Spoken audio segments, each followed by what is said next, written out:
Gloire à Dieu, c'est ça qu'il dit. Amen. Paix à tous. Aujourd'hui, comme vous avez vu déjà, un cœur miséricordieux, c'est le titre de mon message. Vous pouvez prendre en Luc 7, 36 à 50. Luc 7, 36 à 50. Et pendant que vous êtes en train de chercher, je voulais juste souhaiter la bienvenue à ceux les nouveaux qui sont ici parmi nous. Je vois une nouvelle personne à côté de Cindy. Bienvenue parmi nous, frères. Ceux qui sont déjà habitués, mais viennent en visite aussi. La maison elle est ouverte pour Barto, c'est ce que je vois. Vous êtes déjà ici en train de fréquenter si ça fait un peu de temps, sur le baptême. Donc, soyez vraiment à l'aise dans la présence de Dieu. J'espère que ces messages d'aujourd'hui pourraient être un message d'encouragement qui pourra vous fortifier. J'ai été fortement touché par les témoignages de notre sœur Marianne, parce que ça touche vraiment un peu ce qu'on va discuter aujourd'hui, ce qu'on va parler, les thèmes que je vais aborder aujourd'hui, avoir ces cœurs miséricordieux. Donc, vous pouvez suivre, si vous voulez, la lecture. Donc, Luc 7, versets 36 à 50. Donc, un des pharisiens pria à Jésus d'y manger avec lui. Jésus entra dans la maison du pharisien et s'est mis à table. Il voici qu'une femme de mauvaise réputation, qui était dans la ville, sut qu'il était à table dans la maison du pharisien. Elle apporta un vase d'albâtre plein de parfums et s'y tint derrière à ses pieds. Elle pleurait et s'est mis à mouiller de ses larmes les pieds de Jésus. Puis elle les essuya avec ses cheveux, les embrassait et répandait sur eux du parfum.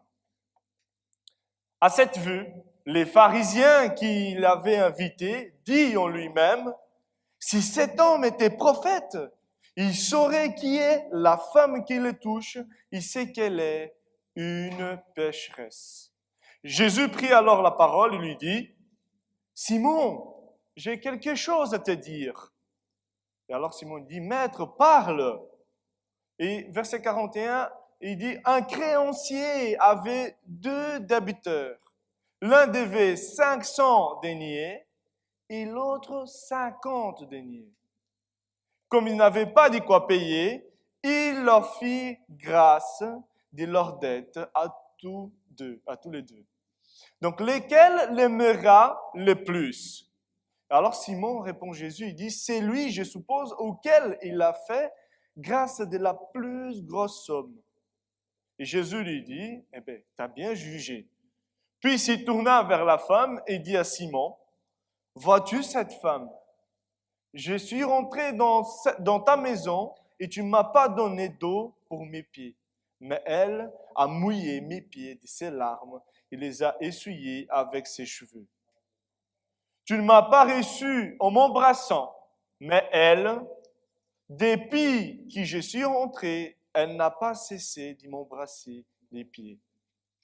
Tu n'as pas répandu d'huile sur ma tête, mais elle a répandu du parfum sur mes pieds. C'est pourquoi, je te le dis, ses nombreux péchés sont pardonnés, puisqu'elle a beaucoup aimé. Mais à celui que l'on pardonne peu, aime peu. Et alors, verset 48, il dit à la femme, tes péchés sont pardonnés. Et ceux qui étaient à table avec lui se mirent à dire en eux-mêmes, qui est celui qui pardonne même les péchés? Verset 50, mais il dit à la femme, ta foi t'a sauvée, va en paix. Amen, vous pouvez prendre place. Donc, étant donné que dimanche prochain, on n'a pas le culte, j'étais en train de réfléchir, je dis, je vais apporter quelque chose sur Pâques, sur la fête des Pâques et tout. Je vais essayer de parler sur la fête et tout, la Pâque juive, la Pâque chrétienne. Mais après, dans mon cœur, j'avais ces messages de miséricorde.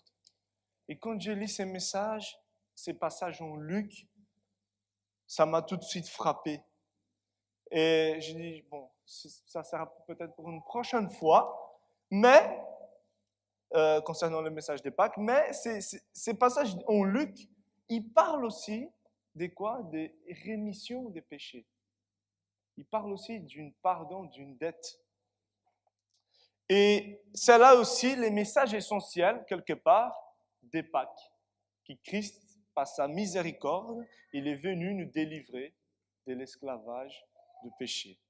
Il nous a remis de cette dette. Et ce matin, comme vous avez vu par mon titre, Un cœur miséricordieux, j'aimerais vraiment mettre une évidence sur la miséricorde. Et la miséricorde est un des attributs moraux de Dieu. Donc les attributs moraux de Dieu sont les caractéristiques fondamentales de Dieu et qui impliquent des qualités morales. Donc Dieu est miséricordieux, Dieu est saint, Dieu est juste, Dieu est amour. Et voyons quelques définitions pour mieux comprendre qu'est-ce que c'est la miséricorde. Donc je vous ai noté là sur l'écran.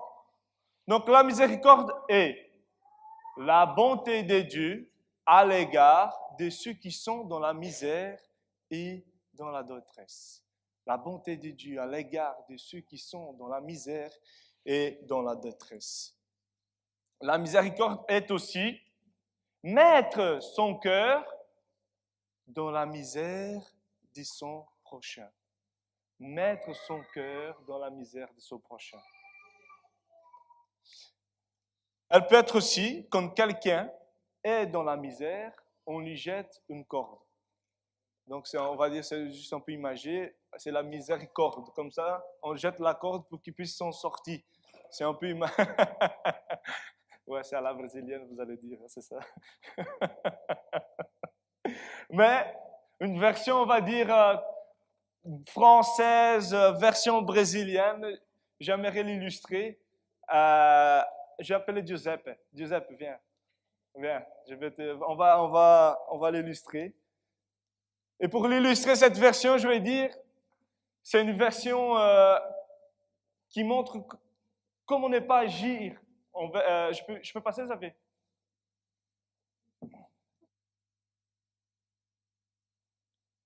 Couche ta terre. Maintenant, vous allez comprendre à la brésilienne. Couchez, couchez. T'as encore de la chance, je n'appelle pas ton frère, hein, sinon. Donc, ne pas agir avec miséricorde, c'est quoi? Ben, ça peut être dans l'attitude, la parabole du bon samaritain. Hein? On voit la personne qui est là, à terre, il ne sait pas se relever, il a mal, il est dans la détresse. Tu joues bien ton rôle, c'est bien. C'est pour ça que je te prie. Et qu'est-ce qu'on fait par notre attitude? On peut juste passer sur le côté. Hein? Mais on ne regarde pas le témoignage de la sœur. Mais aussi, qu'est-ce qu'on peut être? Agir avec, sans avoir cette miséricorde, c'est quoi? Ça peut être aussi par les paroles. C'est vrai? On rappelle bien des amis de Job. Ah, c'est toi, tu as péché dans ta vie. Hein? Réponds. Ouais. Maintenant, il faut qu'on mette des formes. Non. Par l'attitude, mais aussi, par l'attitude, par la parole, mais aussi par nos actions. C'est vrai? En fait, ne pas agir avec miséricorde, je vois celui qui est déjà à terre, qu'est-ce que je fais? Le coup de grâce. Et je viens l'achever. Ça peut être ça. Mais c'est pour ça que j'ai dit, il ne faut pas frapper celui qui est déjà à terre. Donc c'est ça, voir la miséricorde. Donc je ne vais pas frapper celui qui est déjà dans la détresse, celui qui est déjà par terre, celui qui a déjà du mal à s'en sortir, je ne vais pas l'achever, lui donner le coup de grâce. Et qu'est-ce que je vais faire plutôt? Agir avec miséricorde, c'est, viens mon frère, je lève, je le restaure. Je dis, je t'accompagne dans ta marche maintenant, je te soutiens, je te donne l'espérance, l'espoir. C'est ça, agir avec miséricorde. Et maintenant, ça vient les messages importants. Couche-toi encore.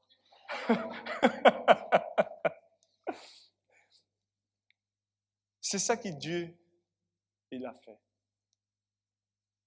c'est ça que il n'a pas passé devant, il a vu l'humanité dans cette détresse, après les péchés, après la chute, après qu'ils n'avaient pas moyen de s'en sortir, le Seigneur, il n'a pas été indifférent.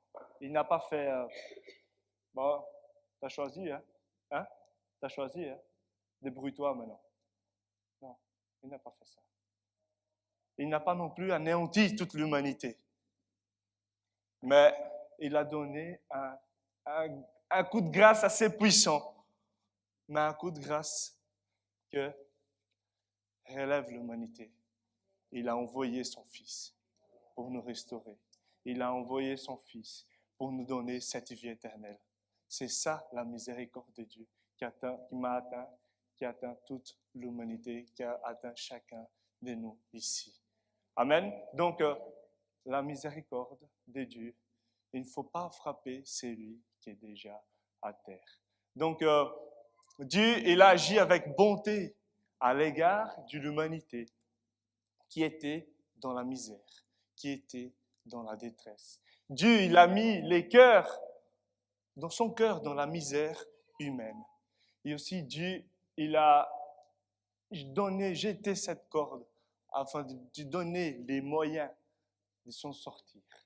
Il t'a montré les chemins. Il t'a jeté cette corde, c'est par Jésus que tu t'en sors de cette détresse, de cette misère. Amen. Merci Père.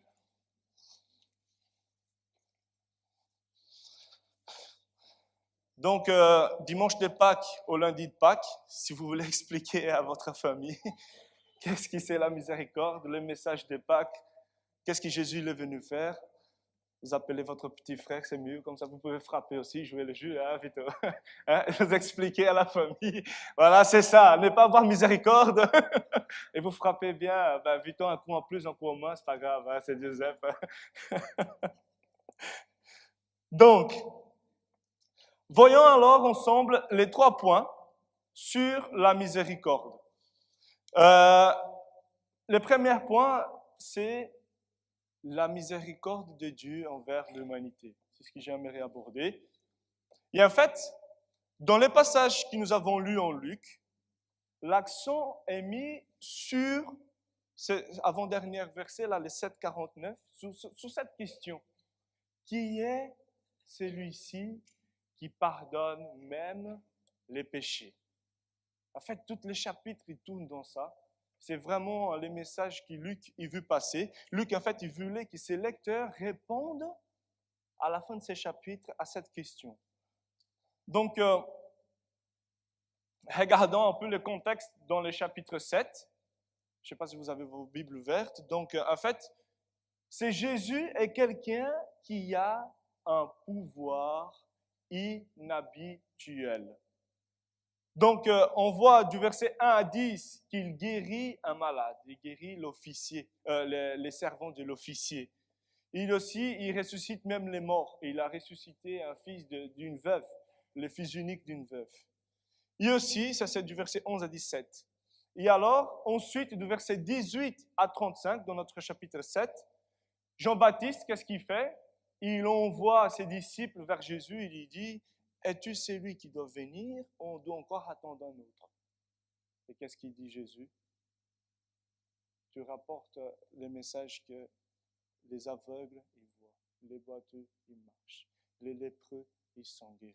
Et la bonne nouvelle de l'évangile est répandue sur toute la terre. C'est ce qu'il dit. Et en fait, il est un prophète, mais Jésus, il est plus qu'un prophète. Et c'est ça qu'on arrive à Luc 7, 36 à 50, notre verset. Il a le pouvoir de pardonner les péchés, car il est Dieu. Il est Dieu. Donc, en racontant la parabole à Simon, il dit, Jésus chercha de désarmer les préjugés de Simon en l'attirant dans la parabole. Et Jésus, il affirme son identité du Messie, c'est lui qui pardonne les péchés du monde, en montrant que, déjà, il connaissait les pensées de Simon. Ils ont pensé en lui-même, ouais, celui-là, si c'était prophète, il aurait su que la femme serait, elle est une pécheresse. Donc, déjà, il voit, il a cette connaissance. Il savait aussi que cette femme, elle était une pécheresse. Et aussi, il démontre qu'il est le seul capable de pardonner les péchés. Uniquement Dieu peut faire ça. Et aussi, il révèle la position de la femme et de Simon devant Dieu. Donc, par leur attitude envers Jésus, on comprend bien que quoi, que celui qui devait le plus, les 500 deniers, c'était la femme, et celui qui devait le moins, 50 deniers, c'était qui? C'était bien Simon. Mais Jésus, il ne cherche pas à faire le point lui-même, mais il laisse quoi? Il laisse Simon, il laisse les jugements aux soins de Simon. Il dit, toi, la parabole, elle est là. Toi, comment tu juges cette situation? Et Simon, il se condamne lui-même. Il condamne sa propre attitude. Et ce que je veux attirer l'attention, c'est quoi? C'est que si on regarde bien qu'il est pharisien, Simon ne permet pas de Christ d'être un prophète, il l'a mis en doute. Il a dit qui est celui-là, il ne connaît rien, on lui il disait déjà ça. Le Seigneur, il semblait déjà prêt à lui donner un état de justification. Qu'est-ce qu'il dit dans sa parabole? Les deux étaient remis de leur dette. Il n'a pas dit celui de 500 a été remis, l'autre de 50 pas, ou l'un oui, l'autre non. Non, les deux. Que tu dois 500 ou 50, vous êtes dans le même état, vous êtes égaux devant Dieu. 500 ou 50 deniers, il n'y a pas de différence. Moi, je te justifie. Quelque part, c'est une grâce de Dieu. Indépendamment si c'est 50, 500 deniers, le Seigneur, il remet notre dette. Jésus, en fait, il était en train de dire à Simon, mais c'est gentil. Et ce qu'il t'a fait, ben, tu m'as appelé ici, tu m'as invité chez toi, on a pour manger ensemble, etc. Mais, selon ton propre jugement de la parabole, pourquoi alors tu regardes cette femme qui, depuis que je suis rentré, elle ne cesse pas d'embrasser mes pieds. Et avec ses larmes, elle lave mes pieds. Et toi, tu n'as même pas été capable de m'apporter un bassin d'eau pour laver mes pieds. Il dit, pourquoi tu regardes avec cette femme avec du mépris? C'est pourquoi on regarde cet homme, peut-être qui était chez Aokora, avec mépris. Pourquoi devrais-je alors accepter ta bonté et refuser la bonté de la femme? Pourquoi, Simon? Réponds-moi. Pourquoi je devais refuser accepter ta bonté et pas celle de la femme?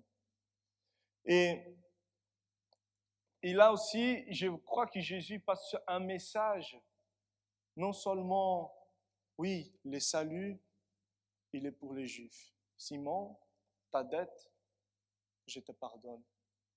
Mais aussi, il y a un message de salut vers l'humanité. Que tu sois les pécheurs ou pécheresses, il y a aussi de l'espoir pour toi. Il y a aussi du salut pour toi. Après quoi, on a tous besoin de cette grâce divine, de cette miséricorde divine. Toujours, on a besoin de ça. Donc, cette miséricorde de Dieu, elle touche non seulement le peuple élu qui était avant, mais aussi toute l'humanité, n'importe les péchés ou la vie menée auparavant. Donc, et là, il y a une phrase qui, ça m'a parlé, je vous ai mis, c'est seuls ceux qui mesurent la profondeur de leurs péchés peuvent apprécier les pardons de Dieu à sa juste valeur. Seuls ceux qui mesurent la profondeur de leurs péchés peuvent apprécier les pardons de Dieu à sa juste valeur. On s'y rend compte, Seigneur, combien je t'ai fait mal. Le Saint-Esprit, voilà, il nous pince un petit peu, il nous remet sur les rails. Et c'est ce que cette femme, elle a fait. Après, elle a pris conscience. Elle est venue devant Dieu. La femme, elle n'a rien dit. Hein. C'est pas qu'elle a commencé avec de longs discours. Hein. Elle n'a pas dit, ouais, monsieur, désolé, Seigneur, pardonne-moi. Non. Son attitude, c'était tellement criant. C'était plus que des paroles. Son attitude, c'était déjà avec son cœur ouvert. Et le Seigneur n'a pas nié sa miséricorde. les bras du Seigneur étaient longs pour aller la toucher, il la soulever. Sans parole, sans rien. Le Seigneur reconnaissait les cœurs, connaissait son attitude. C'est tout, c'est suffisant. Jésus délivre tous les disciples de la mort éternelle, qu'ils aient été les pires des voyous ou que leur comportement ait été correct du point de vue de la société. Malgré les comportements et les tempéraments différents du pharisien et de la femme pécheresse, le Seigneur a agi envers eux avec miséricorde en leur accordant à tous les deux le pardon de leurs péchés. Et Jésus a toujours répandu la miséricorde pendant son ministère. Ceux qui n'étaient pas droits dans leurs bottes ont toujours reçu une parole de miséricorde et de restauration de la part du Seigneur. Au trompeur, collecteur d'impôts, Zachée, il a déclaré, le salut est entré aujourd'hui dans cette maison. À la femme adultère, il a dit, je ne te condamne pas non plus, va, il ne pêche plus. Au publicain qui priait là dans la synagogue pour sa miséricorde, il est descendu à la maison justifié. À la Samaritaine qui avait eu 5 maris et qui était avec un mari qui n'était pas le sien, qu'est-ce qu'il dit? Quiconque boit de l'eau que je lui donnerai n'aura jamais soif. À Pierre, on connaît tous l'histoire, il a nié 3 fois. Le Seigneur lui donne une 2e chance, il lui dit, paie mes brebis. Continue dans mes voies. Suis mes voies. Paie mes brebis. À Thomas, qui n'a pas cru dans la résurrection, quand les disciples sont venus l'apporter, que le Seigneur était ressuscité, le Seigneur, il le voit, il dit, mets ton doigt ici, il voit mes mains. Ne sois pas incrédule, mais crois. Seulement ça. Mais crois. Parole de miséricorde. Parole de restauration. C'est ce que le Seigneur, il nous partage ce matin. Et pour conclure, c'est mon premier point.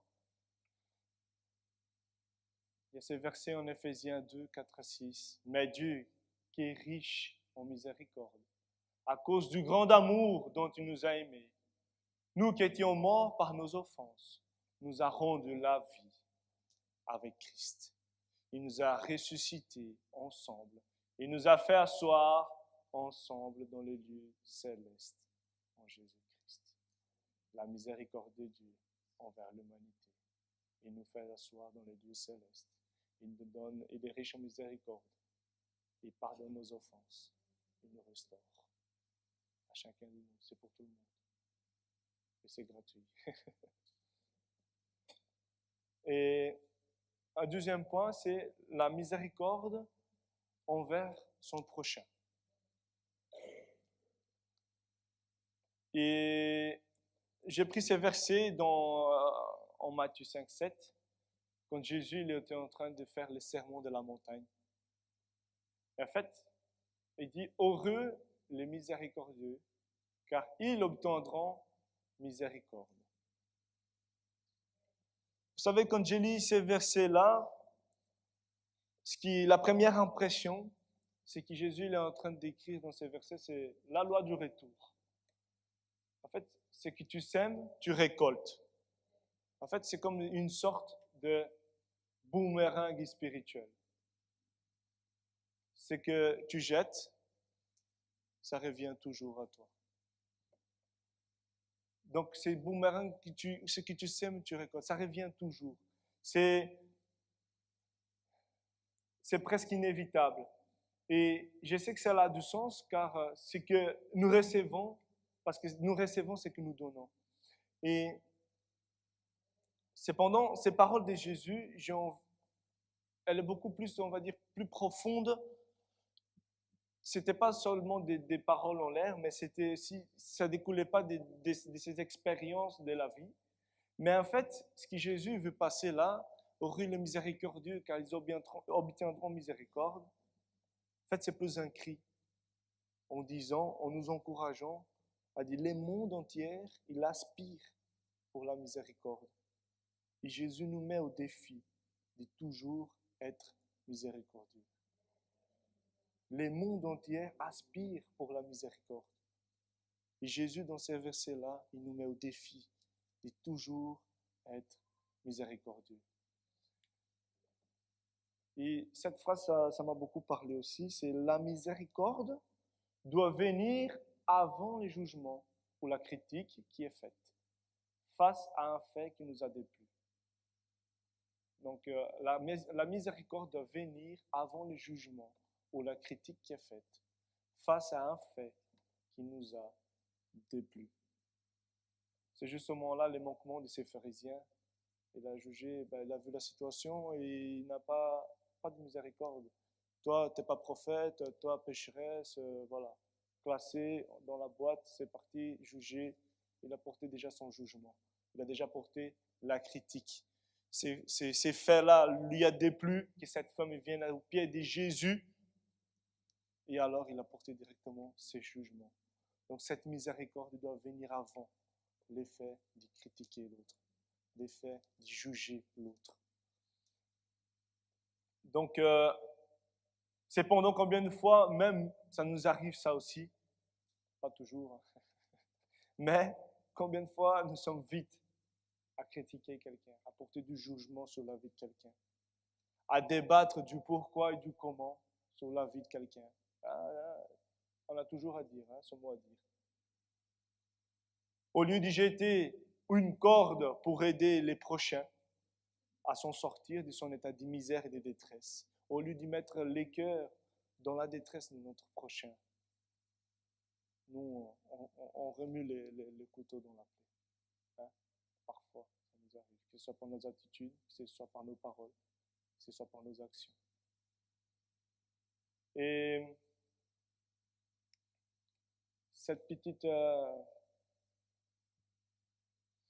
photo là, ça m'a beaucoup fait réfléchir. Il dit comme ça, dans un monde, la première au-dessus, il dit, dans un monde où tout le monde il porte ses propres fardeaux. Donc après, tu as la dame qui vient l'aider à porter son fardeau, etc., son bagage. Et l'autre lui remercie. Merci, c'est bien de t'avoir avec moi. C'est bien de t'avoir cette aide. Vous savez, on vit dans un monde on vit tous à 200 à l'heure. On n'a pas le temps de respirer. Moi que j'ai pas d'enfant, je trouve que c'est déjà assez mouvementé. Imagine comme déjà avoir un enfant. On a besoin toujours de respirer. C'est toujours à 200 à l'heure. Et on a besoin des personnes qui viennent, combien ça nous ferait plaisir, des personnes qui viennent dans notre train de vie et disent, écoute, je vais t'aider à faire comme ça. Je vais porter ton fardeau avec toi. Toi, tu n'es pas tout seul. Et après, vous savez, on vient dans l'église. On n'a pas envie qu'on vienne à l'église le dimanche et qu'on rajoute encore des fardeaux sur toi et te prépare la semaine chargée des fardeaux. L'église doit être cet endroit que tu viens et tu déposes tes fardeaux. Tu viens, tu déposes devant la croix. On n'est pas ici pour encore rajouter une couche.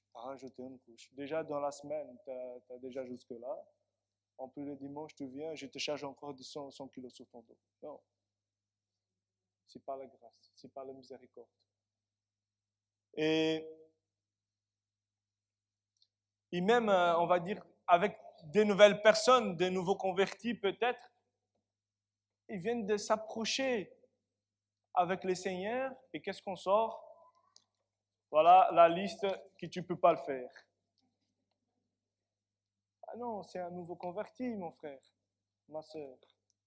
Pourquoi tu vas le présenter? Voilà, à partir d'aujourd'hui, tu acceptes le Seigneur, tu ne peux pas faire 1, 2, 3, 4, 5, tu te numéres toute la liste. Non. Une analogie bien simple. Quand quelqu'un qui a la jambe cassée, qu'est-ce qu'il fait? Tu vas lui dire, allez, faire 30-40 mètres, 5 tours de terrain, vite, à 50 km/h. Hein? Allez, que ça saute. Hein? Allez, tu pètes un câble. Quoi. Moi, je viens de casser ma jambe, j'ai ma jambe cassée. Qu'est-ce que tu veux que je fasse des tours 50 km? Non. Tu ne peux pas m'imposer ces rythmes-là. Tu ne peux pas mettre ces fardeaux-là. Qu'est-ce qu'il faut? Toi, ben écoute, j'ai ma jambe cassée, qu'est-ce qu'on va faire? On va le plâtrer. On va le plâtrer, tu restes encore dans le bas.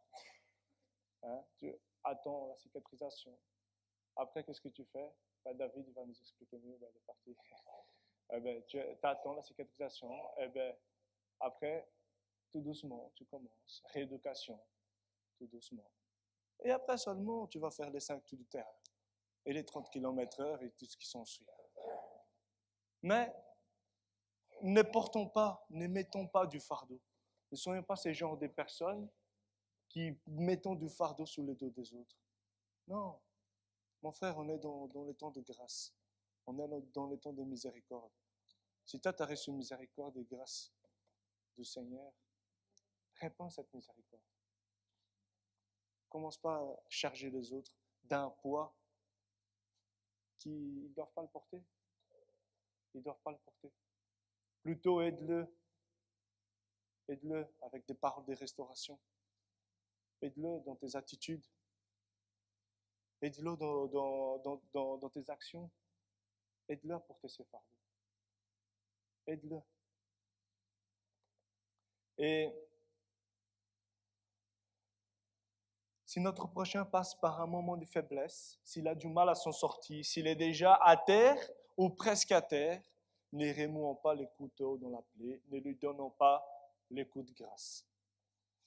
Si nous agissons comme ça, les ponts de la miséricorde sont détruits par les opinions et les règles humaines, et cela fera qu'augmenter la distance de cette personne qui a plus besoin d'entendre parler de l'amour et de l'amour et du pardon de Dieu qu'autre chose.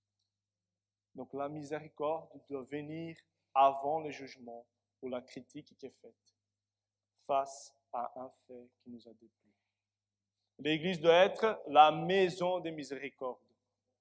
Bien sûr que nous ne devons pas fermer les yeux pour les péchés, mais accueillons avec miséricorde ceux qui, repentant, cherchent une nouvelle chance, un nouveau départ.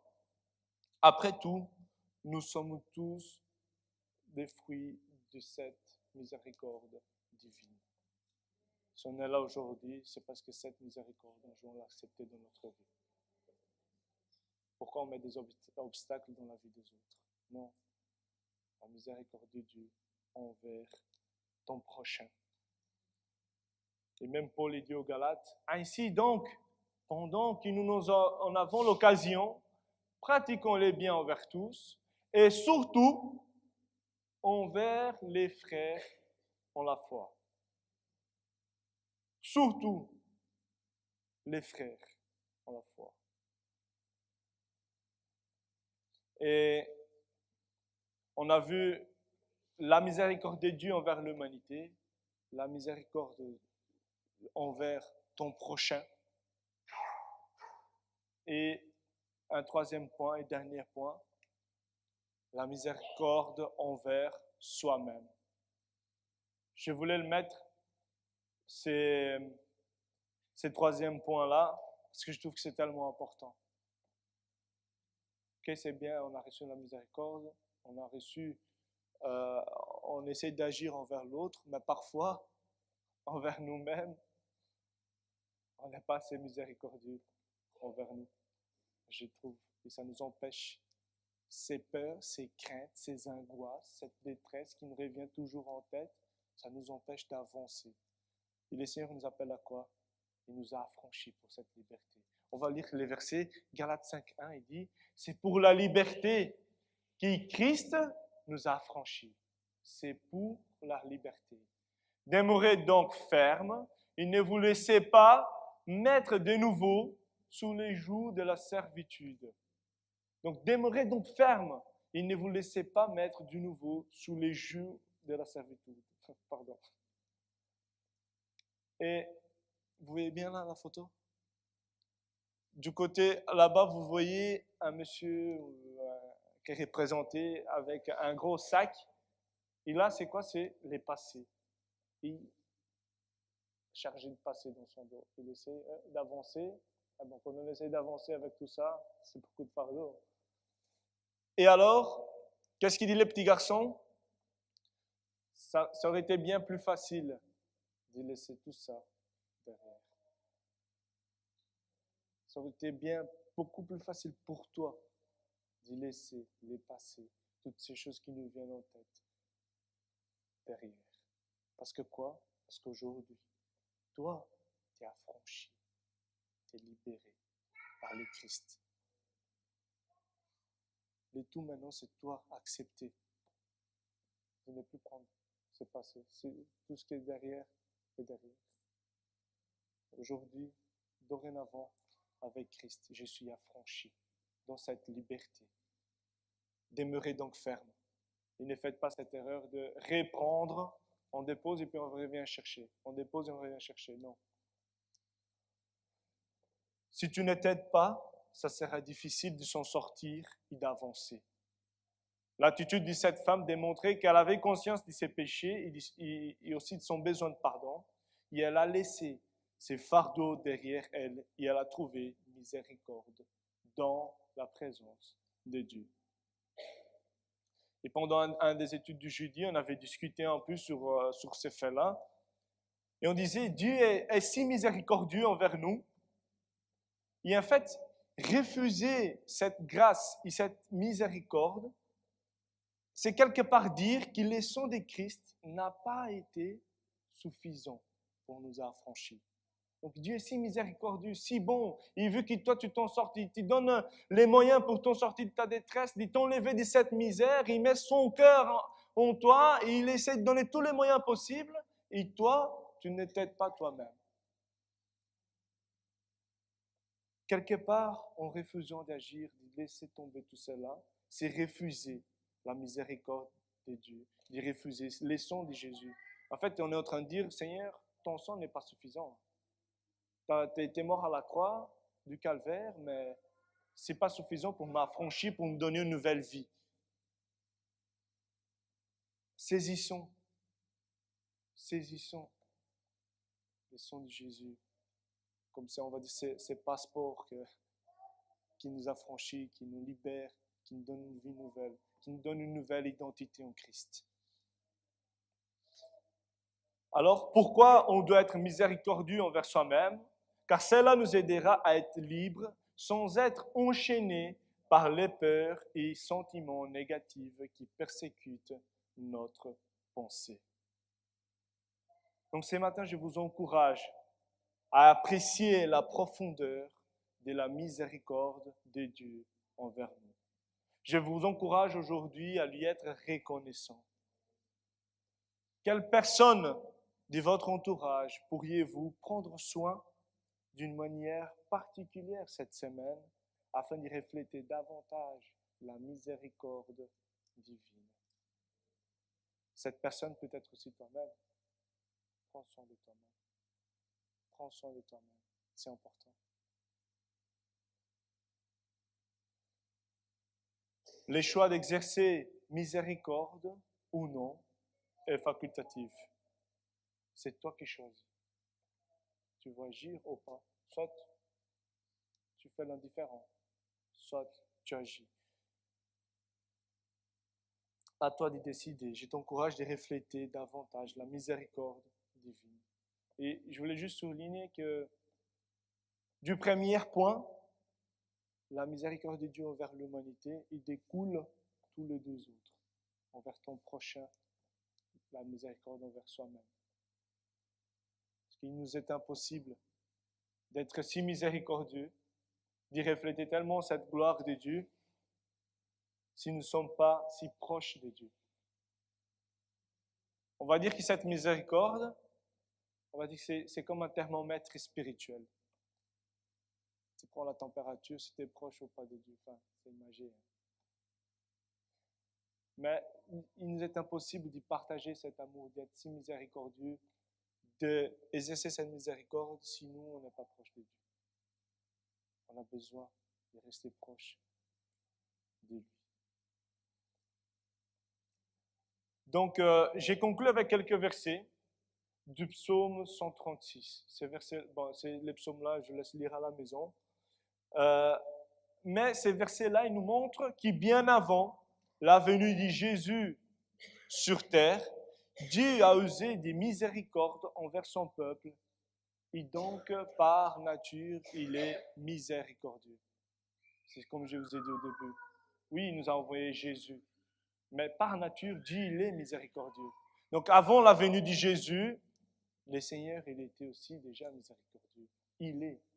C'est comme ça, c'est un attribut à lui. Donc en fait, j'ai choisi quelques versets, mais à chaque fois, vous voyez bien, donc louez l'Éternel car il est bon, car sa miséricorde dure à toujours. Verset 12, à main forte et à bras étendus, car sa miséricorde dure à toujours. C'est lui qui coupa en deux la mer Rouge, voilà, qui fit passer Israël au milieu d'elle. 15, il précipita Pharaon et son armée dans la mer Rouge. 16, c'est lui qui conduisit son peuple dans le désert, car sa miséricorde dure toujours. Et alors il dit, c'est lui qui s'y souvint, regarde ça, c'est vraiment beau, c'est lui qui s'y souvint de nous, quand nous étions humiliés, car sa miséricorde dure à toujours. Il nous délivra de nos oppresseurs. C'est lui qui nous donne de la nourriture à toute chair. Louez les dieux des cieux, car sa miséricorde dure à toujours. Un cœur miséricordieux. Amen. Soyez bénis par ces messages. Je vais appeler les musiciens. Attends, j'ai une vidéo, Musica, tu peux mettre une vidéo. Les musiciens peuvent déjà s'installer. C'est un chant qui est Vito m'a partagé cette semaine. Une chanson de Hillsong, il y a les paroles. Mais je vais vous inviter à vous lever. C'est parlant, ça m'a touché. Et je voulais juste partager ces chants avec vous. Qui ces chants-là puissent être comme une prière pour nous. Amen. Je peux...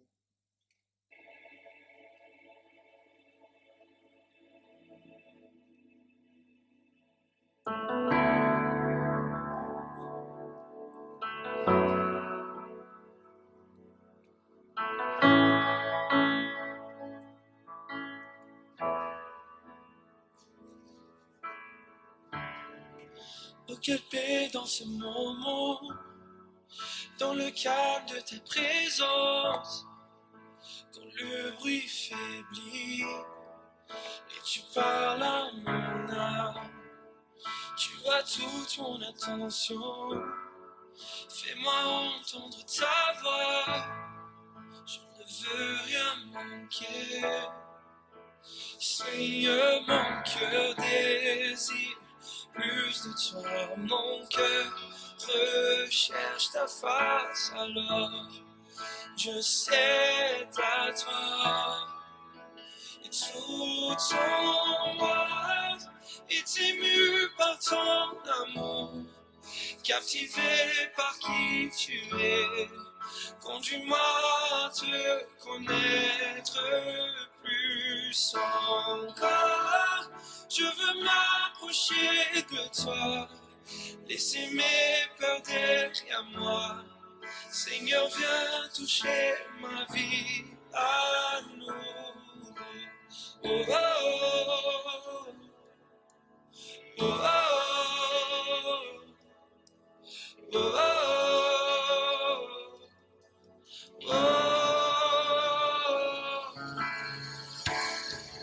Comme le soleil à l'aurore, comme la brise dans la nuit, ta paix me restaure, tu me donnes la vie. Il n'y a aucune hésitation dans ton amour, ton affection, rien n'est comparable. Seigneur, mon cœur désire plus de toi, mon cœur recherche ta face, alors je sais à toi. Et tout ton roi est ému par ton amour, captivé par qui tu es. Conduis-moi à te connaître plus encore.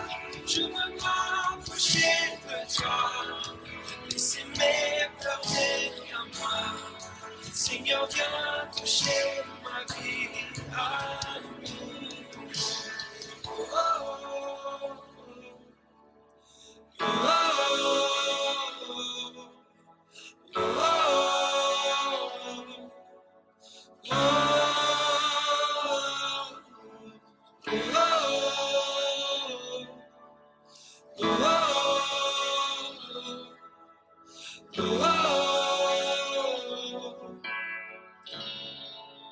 à toi j'ouvre mon cœur, Seigneur.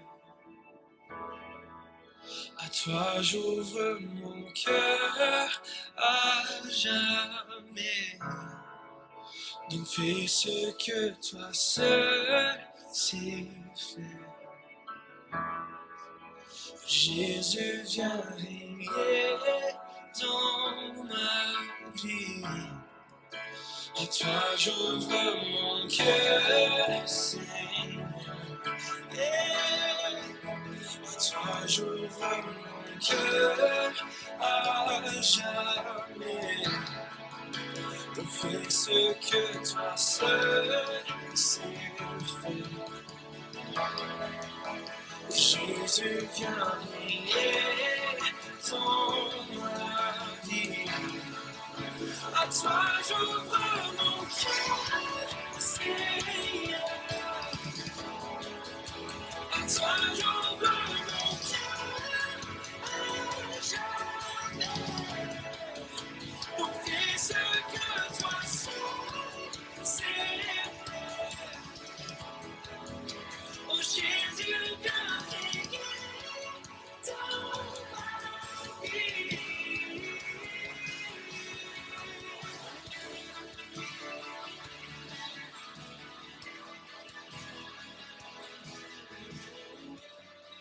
Ce matin, je ne veux pas juste terminer les cultes comme ça. Je veux vraiment être avec vous pour porter avec vous ces fardeaux qui vous sont peut-être lourds aujourd'hui. Donc, j'aimerais prier pour vous. Aujourd'hui, ce qu'on peut faire ensemble, c'est prier. C'est de combattre avec toi, de dire, mon frère, je suis à côté de toi. Ma soeur, je suis à côté de toi. Le Seigneur, il est là avec toi. Si tu as envie qu'on prie ensemble, tu peux t'avancer. On va prier pour toi ce matin. Alléluia.